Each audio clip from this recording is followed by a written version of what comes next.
villages which have no connection to the grid. And we have also, as I just said, invested into smaller connectivity. We have also invested into the measurement systems which allow Nepal to benefit from the Climate Change Fund in order to show how much renewable energy contributes to reducing climate change and therefore benefiting from this international thing. But what Germany has done is what we have done. What we want to do is much, much more. What we want today is not just government involvement. What we want today is private investment, private engagement. Yes, there are already German firms in Nepal. Voigt is servicing the Middle Marshangandi power plant, and they are there. They have an office here. There's also someone, I think, in the room from the German consultant and engineers company Lahmeyer. They're also here with an office because they actually benefit from projects which are already being built here. But what's missing is German finance. And that is a tall order. That is my order, and maybe I can't do it alone. I need help in this, to actually interest German finance in following up on projects.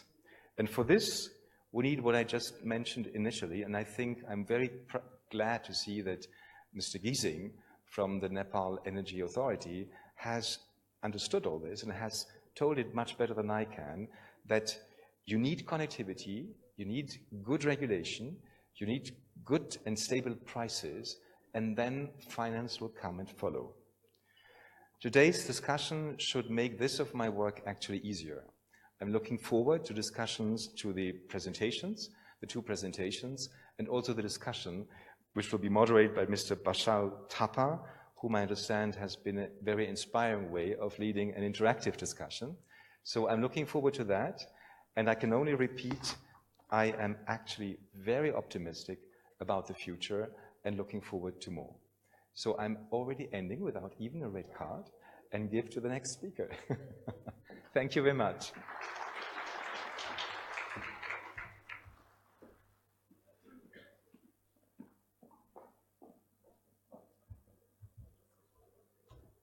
Thank you, sir. It was indeed a pleasure hearing you speaking on this theme, certainly as a chair as well. And yes, Germany has been Nepal's closest development partners, and of course the long-running development partner and one of the closest friends Nepal has ever had. And indeed, we're not only talking about sufficiency, we're talking about surplus and then connectivity, connecting the region, connecting the world. Thank you for your emphasis on that, sir. Said that, ladies and gentlemen, we would want to move forward, and now to share with us the national power planning in Nepal, I have the pleasure of inviting Mr. Joseph J. Hoyce, Director, Dragon Capital.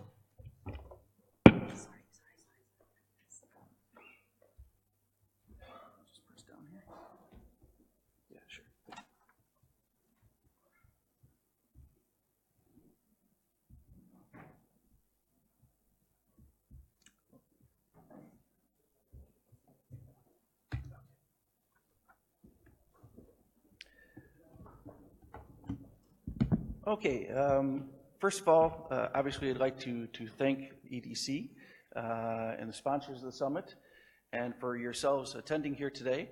I know that I may be filling time before dinner here, but I'll try to make it as exciting as possible. A little bit of background about Dragon Capital. Dragon Capital is the largest foreign asset manager in Vietnam. We manage a little bit over $2 billion worth of assets, and we have a specialization within renewable energy. Particularly within the greater Mekong subregion. So we have investments in Vietnam in renewable energy. Lao, Khun Sutipan mentioned EDL and EDL Gen. We're an investor in EDL Gen, which is the government's generation company, which has been basically corporatized. We have investments in Thailand, which is one of our main markets. And I've been coming into Nepal since before the peace accord in 2006.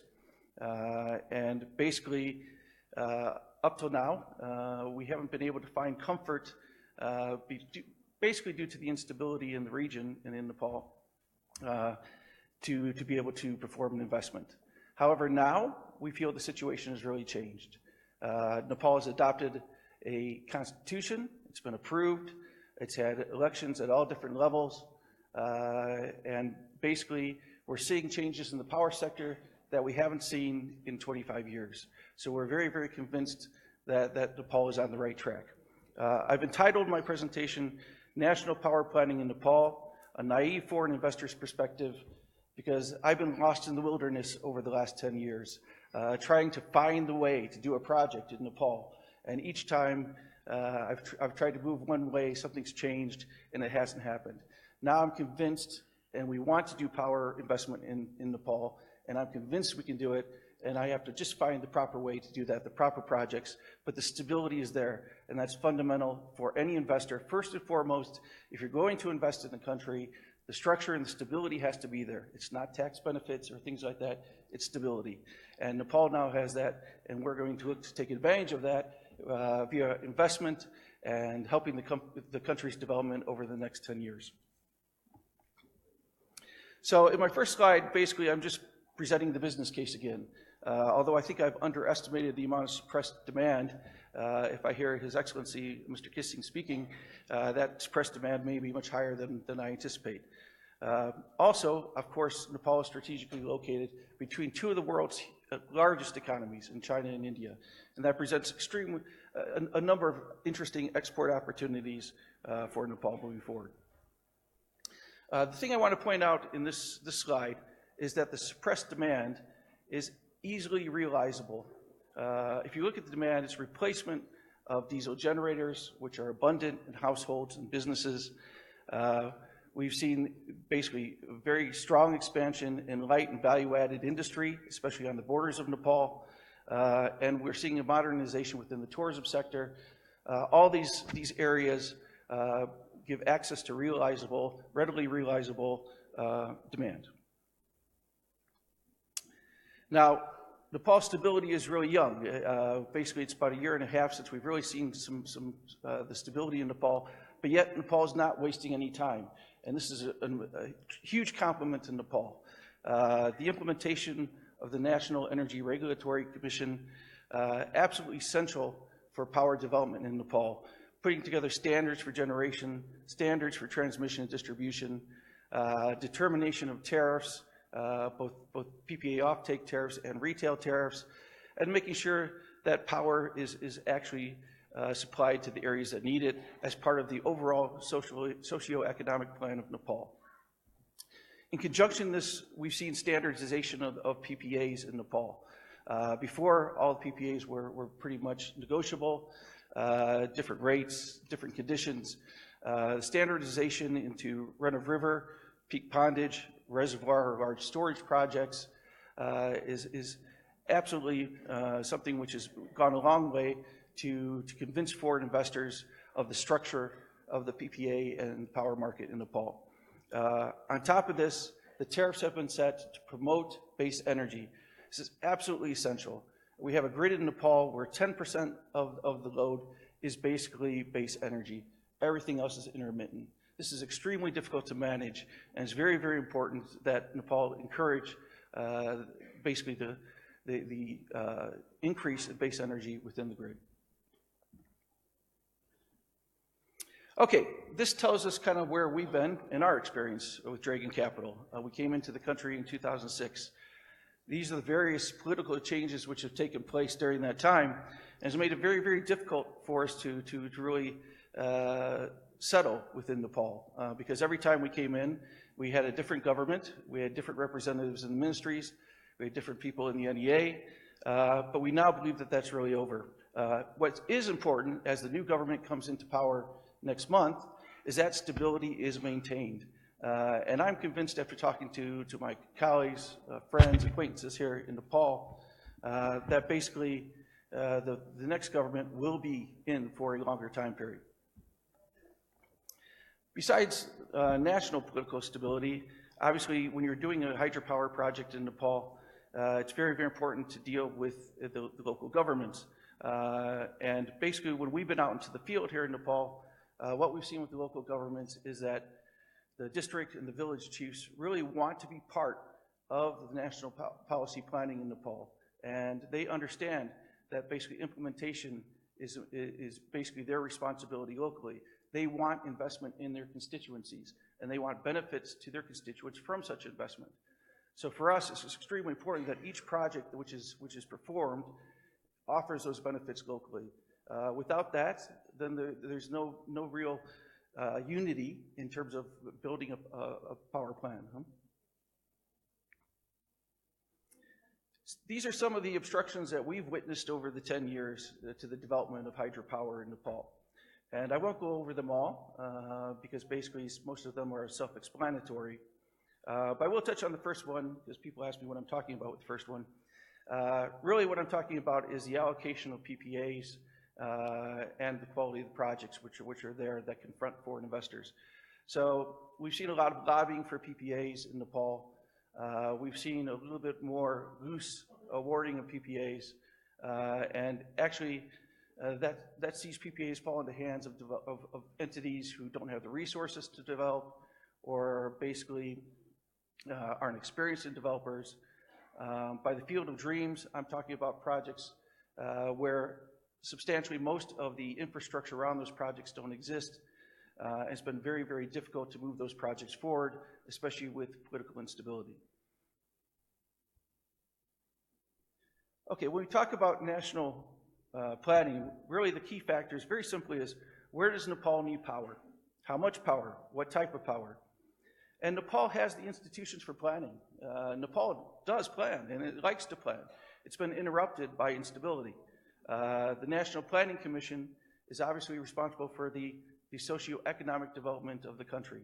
It's vital as these new industries develop that basically this plan is basically consolidated and merged with the power plan of the country. So Nepal is working on this. I already talked about grid stability.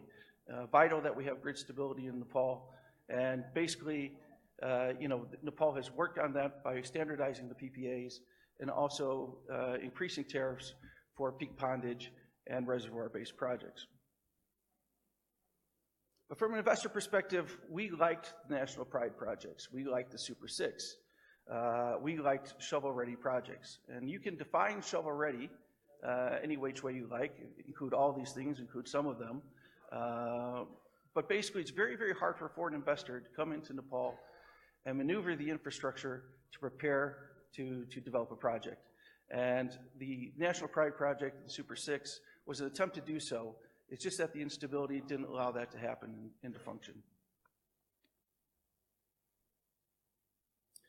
So what would we like from the NEA? We had His Excellency here, and it's absolutely connectivity. But the present grid needs to be expanded, the present grid needs to be fortified, and of course connectivity with other countries are extremely important. We believe that if that's there, the private sector can perform generation. In fact, the role of national power companies is changing, and we see this in Southeast Asia, where we've seen privatization of generation in the likes of Thailand. In Vietnam, we're now seeing it. We saw corporatization in Laos, a very small and not so wealthy country. So we believe basically that the focus of NEA should be on connectivity of the grid and also maintaining stability of offtake, and that means stability within the grid. In order to do that, the NEA has to have complete control of the grid. Basically, all power generated in Nepal has to be sold to NEA. Otherwise, it's very difficult to manage the domestic load. If we have power wheeling out of Nepal directly to India, for instance, it's very difficult for the NEA to manage the load. And number two, its fiduciary duty to maximize return to Nepal through power sales is compromised. It also is important that the NEA have the ability to say who sells power to Nepal and to make sure that who is selling power to Nepal is reliable. To accomplish this, the NEA really needs support of a review of their domestic tariff system. The NEA has to be sustainable.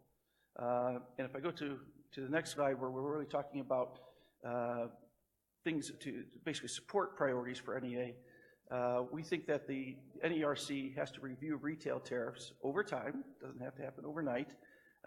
It's a difficult thing to sometimes manage, but we have to create a power industry where NEA is sustainable in and of itself. That's absolutely paramount. Again, we have to make sure that the NEA manages the load.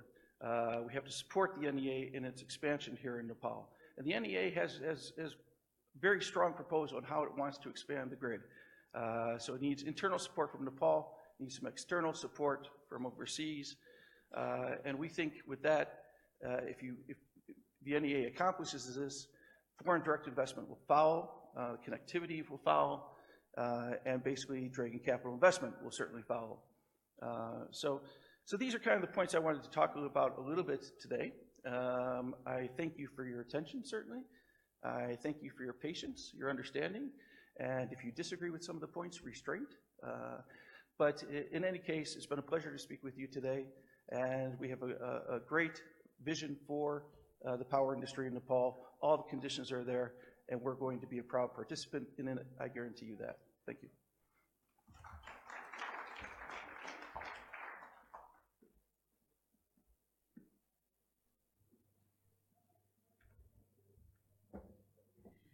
Thank you, sir. Thank you very, very much for this very important presentation. Thank you indeed. Ladies and gentlemen, this brings the session number 2 to a wrap. However, there is something I would want to share. There was another very important presentation scheduled on this part of the day. That was a presentation on asset development of renewable energy, which was scheduled to be presented by our esteemed speaker, Mr. Kiran Jethwa, the founder and managing partner of FUMACE. However, owing to the time constraint, we made a request to Mr. Jethwa to reschedule this whole presentation for tomorrow, and we are very, very much gratified to him for the consent he gave and for the cooperation that he extended. So this means we will be having this important presentation tomorrow at an appropriate time. The information would be flowed to you. So said that, session, the presentation part of this session number 3 has come to a conclude. However, there is one important panel discussion remaining. That it would be the last agenda of the day. And yes, on this all this presentation now culminates on the panel discussion, wherein we would be talking about the renewable energy in Nepal and connecting the renewables output into the national grid. Now, without further ado on this particular topic, ladies and gentlemen, I have the pleasure of inviting up on stage, first and foremost, the esteemed moderator, Mr. Vishal Thapa. I do not see him inside. All right, okay, so he's there. So ladies and gentlemen, please join your hands for Mr. Vishal Thapa, who is the Vice Chairperson of Energy Development Council and Managing Director of Saral Urja Nepal, which is an energy service company that focuses on designing, building, financing, and delivering reliable renewable energy services to the rural communities in Nepal. Mr. Thapa also serves as a freelance consultant and supports a wide range of clients on energy. And he holds a master's degree in economics from the University of Maryland, College Park, Maryland, USA, and a BA from Monmouth College, Illinois, the United States. Please join me in welcoming Mr. Thapa, the esteemed moderator, up on stage. Welcome, sir. If you may take your seat, sir. Shall I move ahead, or would you like to do it? All right. I have the privilege to also invite up on stage the esteemed panelists. Ladies and gentlemen, I have the pleasure of inviting Mr. Navaraj Dhakal, the director at the Alternative Energy Promotion Center since 2016. This is an entity under the Ministry of Population and Environment. Ladies and gentlemen, Mr. Dhakal holds a MS in Renewable Energy from Narishwan University and a MSc in Environmental Biology from the Tribhuvan University. Please welcome on stage, sir. The second panelist of the session is Mr. Jitendra Bhattarai, the General Manager of Surya Power Company Private Limited, which is a company among the dominant players in the field of providing solar power backup systems. He's the executive member of Solar Electric Manufacturers Associations of Nepal. Can we have you on stage, please? I wish to move forward quickly as we await the arrival of Mr. Bhattarai. Ladies and gentlemen, the other panelist is Mr. Kushal Gurung, a clean tech entrepreneur with more than 10 years of work experience spanning across Asia and Europe. He's also the CEO of Wind Power Nepal, a renewable energy and engineering company. He was selected as an Asia 21 Young Leaders for 2017, and Mr. Gurung holds an MSc in Carbon Management from the University of Edinburgh. Ladies and gentlemen, the last but not the least panelist for this session is Mr. Sanjeev Neopane, the MD of Api Power Company. Can we have you up on stage, sir? Ladies and gentlemen, I can see Mr. Neopane approaching the stage. So in the meantime, can we have a round of applause for the esteemed panelist on stage, please? And said that, I hand over the floor to the esteemed moderator, Mr. Vishal Dhapa.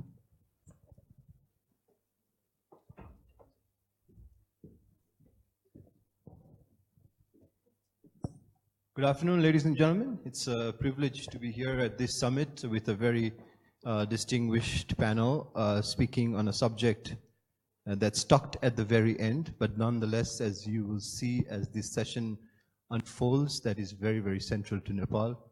So we come at the end, but I think it'll be at the fore very soon. I recognize that, we are running a little bit behind schedule, and we are also the only thing standing between you and your cocktail dinner, which I'm sure you're all eagerly looking forward to. So we're going to try to make this as exciting as possible. And of course, the only way to make a session on renewable energy exciting is to be honest. Sometimes when you sit under these bright lights and fancy chandeliers in a nice hotel, it's easy to fool yourself. And so I think the trick to keep it exciting is to be honest. So, with honesty and excitement, let me give you two things: good news and bad news. Let me start with the bad news. The bad news is that the hydro story in Nepal is finished. It is dead. Maybe if the idea that we're going to build hundreds and thousands of megawatts of large hydro and Nepal is going to develop and prosper, maybe if you said that in like 1950, it would be a good story to tell.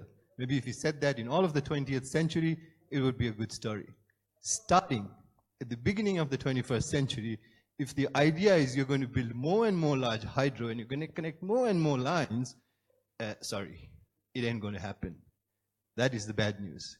Let me remind you that Nepal was the second country across all of Asia to build a hydro plant. The second country across all of Asia. In 120 years since then, our hydro has stagnated. And the reason it has stagnated, maybe because of policy, as you've heard, political, finance, etc., etc. But a bad idea is still a bad idea, no matter which excuse you give it. And so, the idea that we're going to build large hydro and that is the route to prosperity in Nepal is an old story. It's a dead story. That was the bad news. This panel is the good news. The future of Nepal, the future of energy in Nepal is about distributed renewable energy. This is the future. This is where the prospects are. This is where the future lies. This is where new technology is. And maybe 10 years ago, I couldn't have made this claim. But now, I think this claim is within reach. It is accessible. It is financeable. And most of all, as I said, You just have to be honest and look it directly in the eye and say, all right, let's get on with the show. So, with the idea of getting on with the show, and as the moderator, I get to say all sorts of bombastic things, and then the panelists have to defend the sort of details around it. Let me start with the first question to Mr. Naurajji, who, as you know, has sort of been in the front lines of government. So, Naurajji, if I start the question with you and say, if you went to government and you said a story, big hydro is over, let's focus on a distributed renewable, is the Prime Minister going to be happy? Is anybody in the Ministry of Energy going to be happy? Is that a story that will sell? Thank you, Vishalji. Dear fellow panelists and distinguished delegates from home country and abroad, it's a privilege to be here in this panel and to share few of ideas and experiences. Actually, as Vishalji already pointed out in his introductory remarks, we used to always talk about when it's energy, it's only electricity, and electricity even only from the hydro, and even from the big hydro. So that used to be a kind of, tradition that we followed, and that's why, in 120 years of having this experience of electricity, we are below 1,000 megawatt. But as he rightly pointed out, future is not that dark. We are very hopeful. If I may just, before answering his question directly, if I may just share some of the things that we did from my agency. I belong to Alternative Energy Promotion Center, AEPC, and it is the focal agency of the government for the promotion of renewables all over the country. So far, we have been focusing on the off-grid renewables, especially micro, mini hydro, solar, wind, biomass-based electricity generation, especially to provide electricity access to the people who are remote and far off, who are away from the grid. And good news is we have been able to promote more than 50 megawatt through all these small systems, about 30 megawatt from micro, mini hydros altogether. About 2,200 projects, about 22 megawatt from solar and wind hybrids, and including small solar systems, which are kind of stand-alone systems. And that has solved, out of the total population, the household supplied with electricity in this country, which is 78% according to the official statistics of the government. 18% comes from this all small scale renewables, and only 60% are connected to the national grid. So this is the situation, and to reach to the remaining population with the energy access, and not only energy access, as we have been discussing from the very morning, energy security, the sustainability, those sort of things. Considering all those things, this is the right time to have all the small scale renewables or distributed generation connected to the national grid, instead of just having big projects and extending the grid to transport that power to the far off places, generating electricity from all around the corners, and feeding that into a national system. So this is the future that we should be looking, and we have already initiated some of the things in that line. Of course, if I may just give a direct answer to your question, it is difficult to convince the decision makers.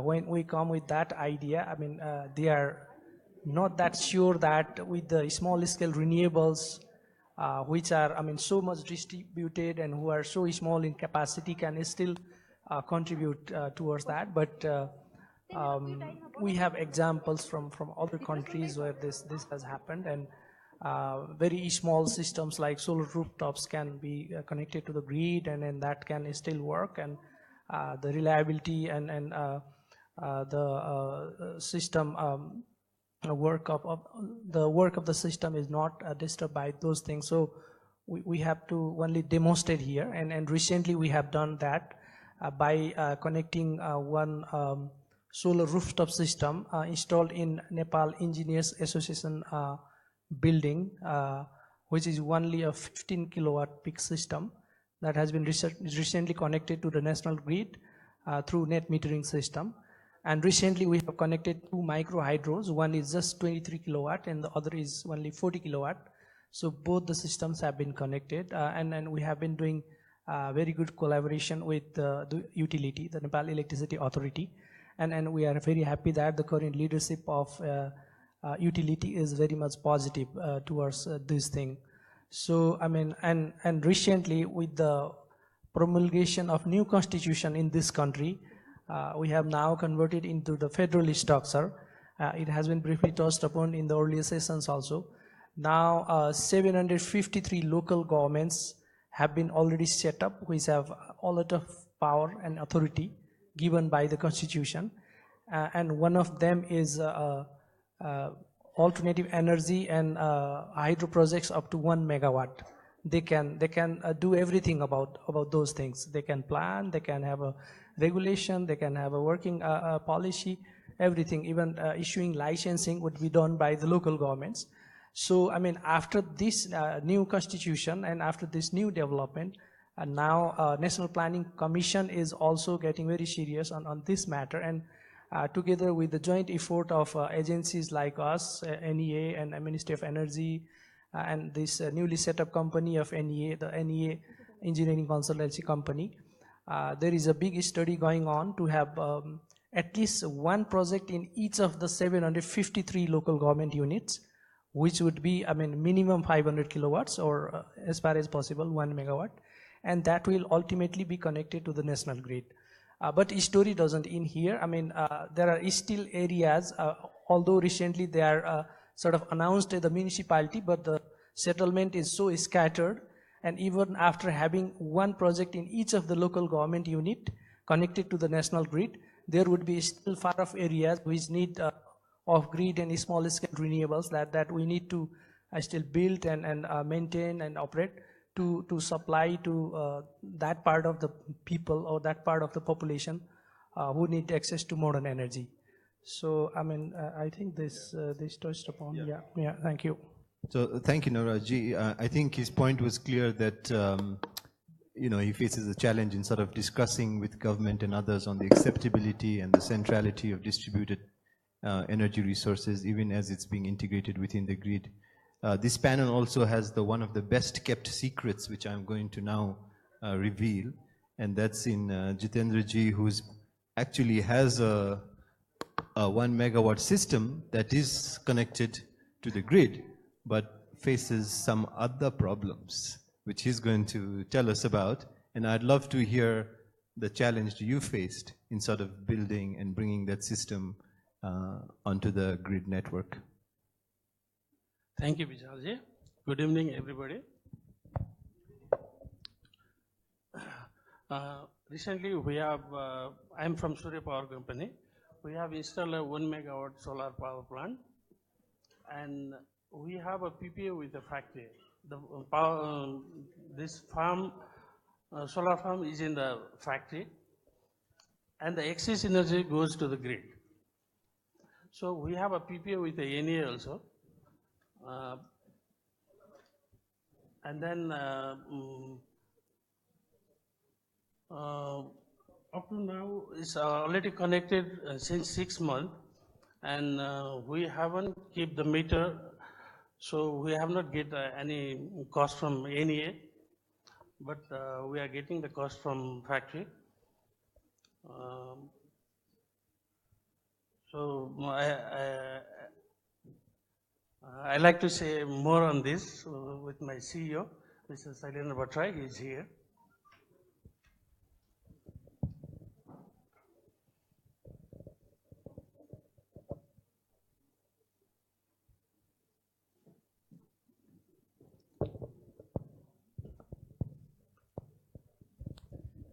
I'm sorry, I planned to be here a little earlier, but my plane was delayed, so I just got here right now. Yeah, basically, like what Vishal just said, we have kept a pretty much secret. We have got 1 megawatt plant that has been up and running for the last 6-7 months, connected to the NEA grid. And publicly, we have not announced that so much. The main reason is, right now, there is no policy on solar in Nepal. Lots of talks has been there. We have been talking about rooftops. We have been talking about grid-connected system. PPA rate has been coming. Sometimes it's one rate, the other time it's another rate. The government has not been able to finalize it and decide on anything. So with all these dilemmas, what we did was we found another way of getting around the system. We built the plant as a captive plant. So we supply to the factory first, and the surplus energy goes to the NEA.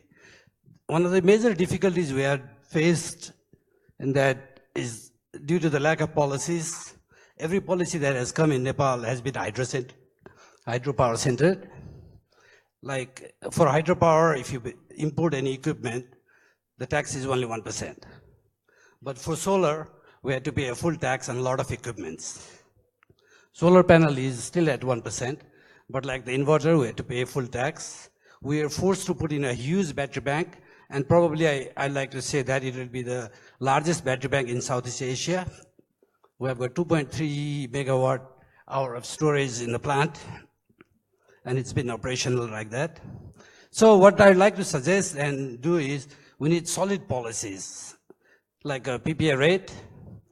As a government-wise, what are the rules? We need to set up some rules saying that whether it's import duties, are we going to get a similar rate to hydropower, or will it be different? So, and the biggest challenge, I think, for every one of us, not only the government of Nepal and anybody, is implementing something new. Nepal has always been hydro-centered. We have think energy as a hydropower. That's what our thinking has been. We never looked at any alternative source as a major energy. Like APC, they were surprised as well. When he came up with a 1 megawatt plant and said, we want to do it. If I can request you to just hold on to that thought, because I'll come back to that question again. But, you know, I do want to introduce Mr. Shailendra again here to the panel also to speak on behalf of Surya Power. But I think maybe you didn't even notice how, you know, Jitendra ji went and Shailendra ji came, and this, you know, the part of renewable, distributed renewable is we're highly flexible, we're very fluid. Can anybody from a big hydro plant do that? No. See how seamlessly we also change our guests on the panel, and just it moves, right? So, but we carry on. That's the power of distributed energy. Let me switch to Kushalji now and ask him. I think there was some issues already being raised about power, but Kushalji has been, you know, tracking this scene very closely. He's been at the front lines for a long time, and he's one of the few guys who's trying to measure the wind whenever it blows and put together a good data on it. But I want to ask Kushalji, how do you see the opportunities? Like, where do you see connected now that it's getting increasingly connected? How do you assess the opportunities? Is it, we know it's big. The question is how big? Okay, thank you, moderator.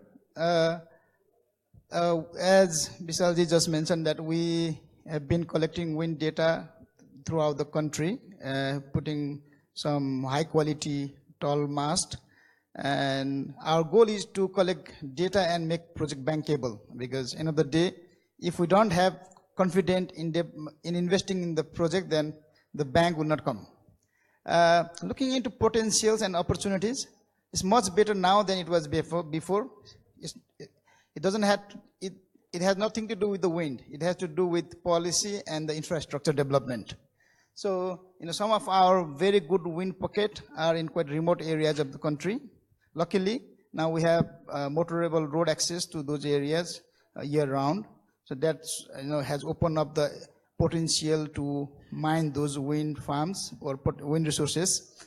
And also, in February 2016, the then government made an announcement that, you know, which has not been converted into law yet, but it's a policy there that says they will prioritize to have at least 10% of the grid electricity that should come from wind and solar. So, you know, there is now, it has paved a way, and now recently, I think there is another on-grid solar law that has been, you know, in place, brought in place. However, there's an issue with the price, but those things are negotiable, and, you know, end of the day, if everything else is correct and if we just have to change the price, then it's not a big deal. So in that front, I'm very optimistic. Same event 2 years back, I was not very optimistic. I mean, we were struggling and we were fighting hard, but right now, if you talk about like 2018, then the promises are there, especially in the front of wind. The cost has gone down, and also like solar, and we have more data, and the reliability is there, and we have already partnered with one of the best wind company in the world, whom we have submitted our EOI to the Investment Board of Nepal, IBN, for 300 megawatt. So talking about potential, we cannot consider number 8, but if you look into the data and the report prepared by UNEP in 2006, then it showed there is a potential of up to 3,000 megawatt. But then, the technology has evolved a lot in last 10 years. So that means, we can also mine low wind resources, and low wind resources are accessible. And also, we have better grid connection now than before. So in that front, in terms of technology and technical feasibility, things are getting better, but there are still bottlenecks in terms of policy and executions. Yeah, I think that's always, sort of the perennial challenges of Nepal policy, lack of policy clarity, structural issues, a lack of commitment, all of those issues will be there. But I think maybe sometimes one of the reasons that distributed renewable energy is particularly attractive for environments like this is because you can help overcome that without necessarily having all of the clarity that you want in large projects. And, with that, let me switch to Sanjeevji, who's also been building, I think, probably in this panel, he's the one that we would consider to be more large-scale utility level. But just for your reference point, even though we are saying utility scale solar or utility scale distributed RE, in the context of probably in global context, it would still be considered distributed RE because it's still relatively small relative to the rest of the world. But it'll be good to hear your experience in terms of trying to develop it, and I know he's at the forefront of some of these initiatives from the private sector, and it'll be good to hear the story from your side. Thank you, Vishalji. Very good evening to everyone, Your Excellency, investors across the globe, bankers and investors. I would like to share some of my thoughts, some of my experience as a private sector developer of this country. The main theme that Vishalji has given is 2 points. The number 1 is about the grid, and number 2 is connectivity. Your Excellency was focusing on the connectivity part also. So I would like to share small thoughts on these two agendas. Number 1, regarding the grid, to be honest, the Nepalese system, the grid is a bottleneck. It's very pity, the grids are not in place, and me as a developer, I have suffered a lot. And there are many investors who are trying to come into this game. So we have to think what is the exact grid position is. We should not start working unless the grid is ready. We have very bitter experience in 2 corridors right now. One is the Kabeli corridor, and the other one is the Mechi corridor. All the developers working on these 2 corridors are suffering a lot. That is my view. And the other one is regarding the grid. It's like a whole jungle, There's all the transmission lines are going through across the villages, 11 kV and up to 440 kV transmission lines are flowing.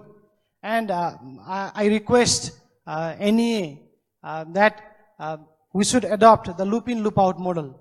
It should be open to all the investors, Otherwise, there will be a huge mismanagement of all the transmission line. That is number 1. Number 2, there is a huge issue regarding this grid in the local issues, to start the towers The public are creating hassle. For that, I request again the NEA, the government, to at least help the private sector developers.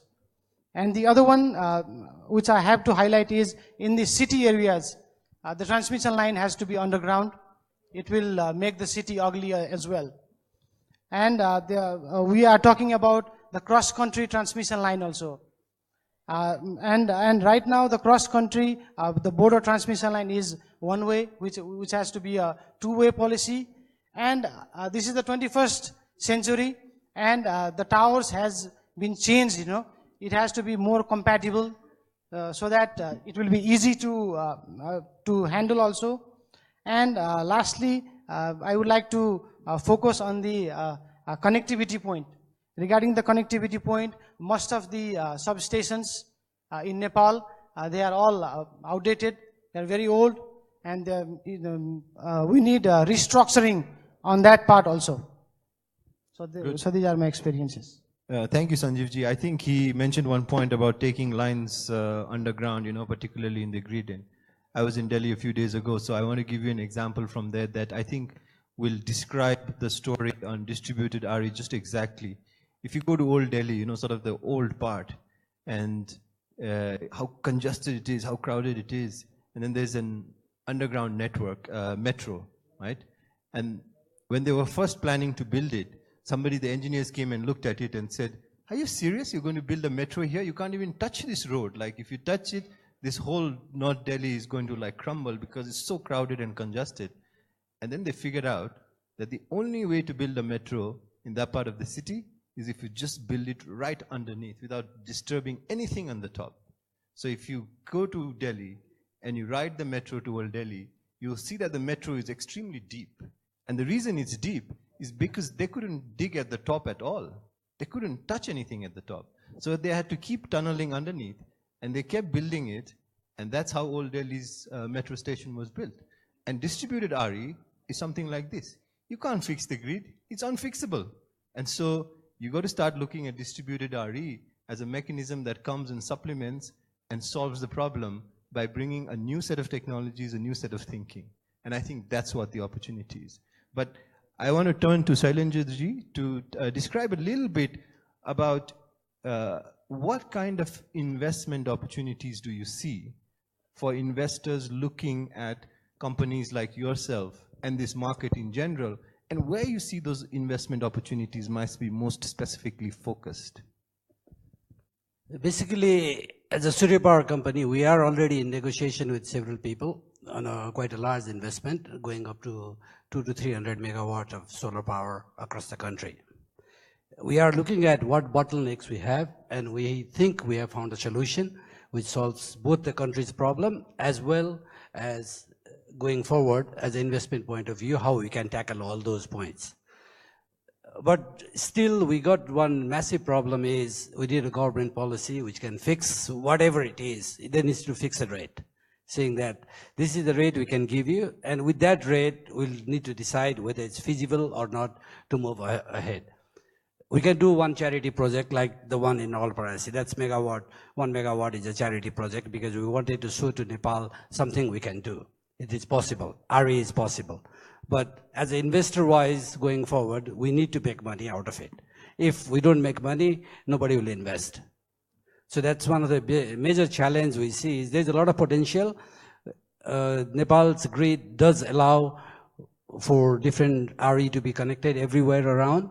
And we think we have found a solution, and we are working towards that. We are actually in a very advanced stage with a couple of investors already in this room who knows our project, where it is and how far we have gone on through that. But we are looking at a bigger project, and a lot of different investors need to come in, but still we need a very firm and strong government policy which you can move forward on that. Great, thank you. Now Raji, you know, he said that, Shailendraji said that it's about translating the prospect into real profitable opportunities. From the government's perspective, what sort of initiatives are you taking to try and convert on this opportunity? How to make grid-connected, distributed renewable energy profitable, attractive as an investment source, as a potential source of trying to solve the country's problem. But how do we take potential and turn it into profitable business? What can government do? Thank you. Actually, I mean, we have to at least start with a few demonstration projects which can really, I mean, convince the decision makers, the private sector, the investors, everyone, all the stakeholders involved that this really works, and this can generate profit. At the same time, this can provide a reliable, I mean, source of energy. So that is something we need to do. Although we read stories from many other countries where small systems are really working well, but it has been a hard time to convince the people here. So that's why first and foremost thing is to create the good demonstration effect. That's one thing. But I mean, to create that also, for example, let us take the example from the off-grid area where we have been working so far. We are the implementer of government's renewable energy subsidy policy, which is basically focusing on providing subsidies or providing support to the off-grid renewable energy sector for electricity, as well as for the clean cooking and other renewables. It has, I mean, it has sort of come along through a very good trajectory. In 20 or 22 years of time, we have become able to work with, I mean, a number of stakeholders. There are more than 500 companies who are working in this sector, and each and every company has like they have so, I mean, grassroots level of their network that they are so close to the end users, and the government's subsidy is being channeled through a mechanism called Central Renewable Energy Fund, so through which all the subsidy is being channeled. And recently we are making our efforts to also sort of gradually replace that subsidy with the credit through the same mechanism. So in the change context, if we can transform this experience according to the changing need of the country, for example, the local governments have now authority to do a lot of things, so we become supportive agency for them, so that all our experience, track record, institutional memory, we transfer to them to work on the off-grid sector and other clean cooking sector. But at the same time, we create a good environment, conducive environment for the on-grid small-scale renewables to go forward. So I think that's the way forward. So more demonstration, collaboration. Yeah. Kushalji, to you. You know, one of the things we always hear from investors in these projects is that, yeah, it's kind of a nice experiment. It's nice to do. It's like, you know, it like fills your heart with like good stuff, rural projects, etc., etc. It's nice. But it's not really a scalable, investable business. You know, it makes you feel good, but is there a future behind that can be invested? Question to you. Is it scalable, investable, with return and impact? I mean, if we're talking about decentralized system where your client is not bankable, or, you know, if you fear that the client may not hold on to this contract for next 25 years, and it's going to be tough. And also, you know, we have to do the cost analysis of our basic price of electricity generation, and then what is the expectation of our client. So if we are talking about decentralized system where our client is usually rural household, then without, you know, I mean, we are investor and we look for alternative investment opportunities. And in that sense, if our IRR doesn't matches to our alternative investment opportunity, then it's very difficult to go there. And looking into current scenario, where, you know, the benchmark the rural household keeps is in the grid price, which is very low, which we cannot compete, then it's going to be tough. And scalability is again a concern because, you know, as the director mentioned before, that, you know, most of the households or communities in the country is very scattered. But scalability in the sense, even if it is decentralized, but if on grid, then it might have a different prospect. Talking about like potential for us, you know, we cannot, for us to even to think of a wind project, it's very difficult to go beyond less than 100 megawatt, because we're talking about making an additional infrastructure investment. So, and to feed more than 100 megawatt of what you call the unreliable power into one substation, and it's another challenge for the grid to operate it. So yeah, there's a technical bottleneck for us in terms of scalability if we're talking in a large on-grid wind project. And in terms of decentralized or distributed microgrids, then the issue what we have faced so far and our reluctance is whether it makes sense in terms of return on investment in compared to other investment opportunities for us. Good. Thank you. Sanjeev ji, the last question sort of to you. I know that RE projects, distributed RE projects here seem to face some kind of challenges in being investable, etc. But your company is different. I mean, you have, your company is a little bit of the darling of local investors, and they see a lot of potential in your company. And even though, PPA is not fixed and there's no policy, but investors are very attracted. So what is it about your company and why you think, that projects in particular have been so attractive to at least the domestic shareholders and investors in your enterprise? Thank you, Vishalji. I'm representing Api Power Company Limited, and this is a listed company in the Nepal stock market, and we have more than 100,000 shareholders, and we are doing hydro business as well as solar business.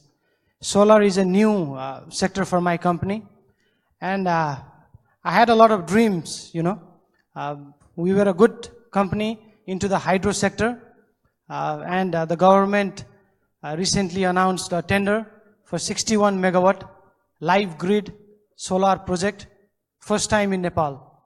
And luckily, my company, we got around 28 megawatt, but the pity thing is the PPA, the power purchase agreement, is still pending.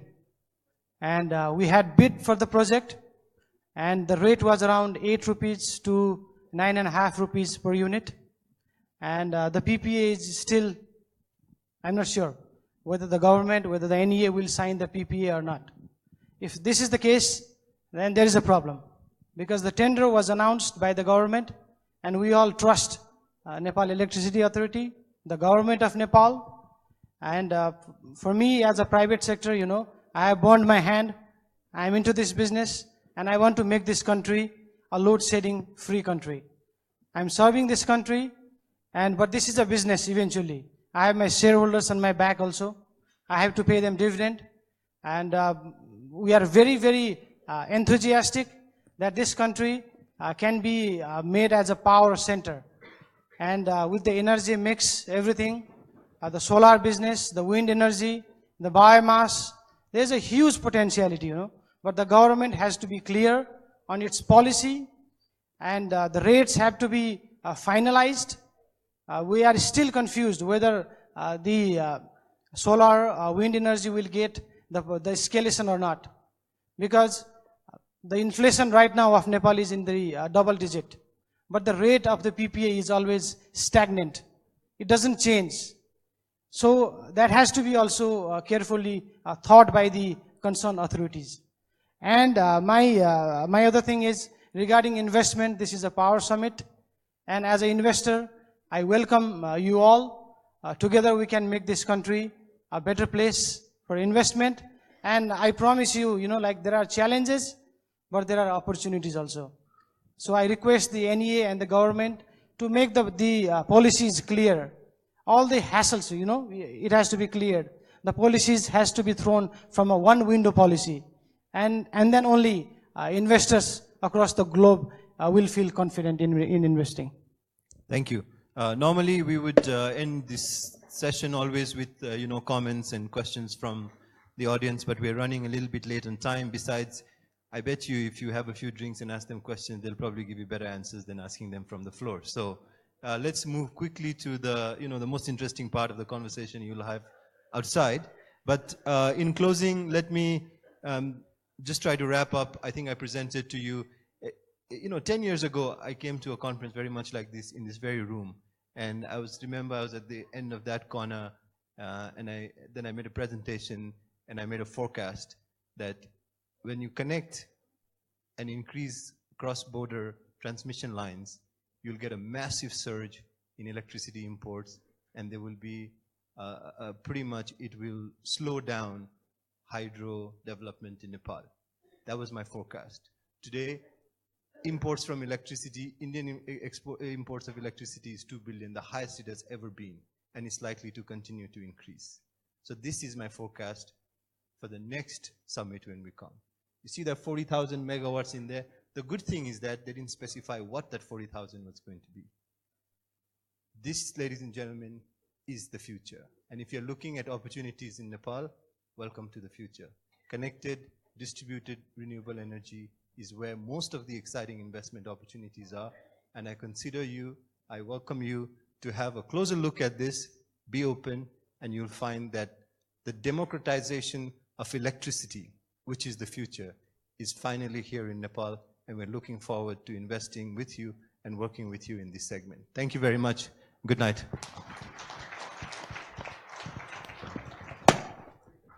Well, thank you so much, and what a wonderful and very important note to end this day with. Thank you so much, distinguished moderator and the distinguished panel of guests. Thank you for sparing your very valuable time, thoughts, insights, and knowledge with us. Ladies and gentlemen, it is on this note that we are about to call it a day. However, I have a couple of announcements to make. That is, tomorrow, the business shall begin at 9 a.m. sharp. So we will be expecting you down here at 9 o'clock, wherein all the deliberations and interactions would commence here, right here. And then the launch of the Energy Mart is another highlight of day 2 of the Nepal Power Investment Summit. And also one very important thing, I'm very much pleased and proud to share that tomorrow at 5:30 p.m., right about this time when we close the day's business, the former Prime Minister of Nepal, Honorable KP Sharma Oli, will be addressing this convergence. I'm sure that's one very key facet, because we would want to know what the people in the rain are actually thinking about tomorrow and the energy sector, and that is 5:30 tomorrow. Said that, I think we should call it a day. It's been a long day, and we have 2 more very important days to go. Thank you so much. You've been a very wonderful audience, great participants. Thank you for your great patience and cooperation. And yes, with a promise to come back tomorrow with more enriching themes and events. Thank you. This is Shivani Thapa Bosnet, taking a goodbye from you all. I've had a wonderful day today, and my friend Ms. Arati Bosnet Chitrakar will be joining you tomorrow for the day's event. Thank you. Have an enjoyable evening. And yes, I have one more thing to do. I cannot do away with this. I invite you all on behalf of the organizers to the cocktail dinner that will be served outside. I am sure it's already in the offing outside at the Rose Garden, but please do not forget to collect your coupons as you did during the lunch from outside the help desk. We will see you there. Thank you so much. Have an enjoyable evening.